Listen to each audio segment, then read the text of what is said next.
ఏదైనా మనం ఒక కొత్త అప్లికేషన్ కానీ కొత్త సాఫ్ట్వేర్ తీసుకొచ్చేటప్పుడు జనరల్గా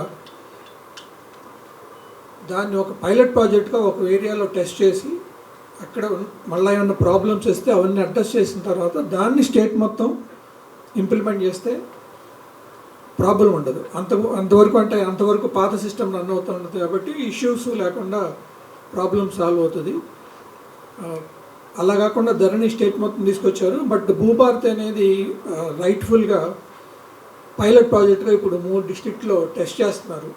సో దాంట్లో ఇంకా ఏమన్నా డెఫిషియన్సీస్ కానీ లేకపోతే ప్రాబ్లమ్స్ ఇష్యూస్ ఏమైనా ఉన్నా అవన్నీ అడ్రస్ చేయొచ్చు. ఇంకేమన్నా ఫీడ్బ్యాక్ వచ్చినా దాంట్లో కరెక్షన్ చేసి తర్వాత అంటే అది స్టెబిలైజ్ అయిన తర్వాత స్టేట్ మొత్తం ఇంప్లిమెంట్ చేయాలని తెలంగాణ ప్రభుత్వం ఆలోచిస్తుంది. ఇది రైట్ డెసిషన్. ఎందుకంటే ఇబ్బంది లేకుండా ఇప్పుడు పాత సిస్టమ్ రన్ అవుతుంది, ఇది ఇబ్బంది లేకుండా కొత్త సిస్టమ్ టెస్ట్ చేస్తున్నారు. అంటే డెవలప్మెంట్ టైంలో ఇంప్లిమెంటేషన్లో వచ్చే ఇష్యూస్ అనేది ప్రాక్టికల్గా తెలియదు.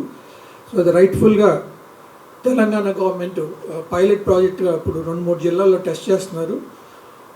మా డెవలపర్లు కూడా ఇంకా పూర్తిగా దాని మీద అనుభవం లేదు, ఎందుకంటే ఇక్కడ లాంచ్ అయితే తప్పితే మా ప్రాబ్లమ్స్ అడ్రస్ చేయలేదు కూడా తెలియదు. But we hope that it is a comprehensive solution for all the problems.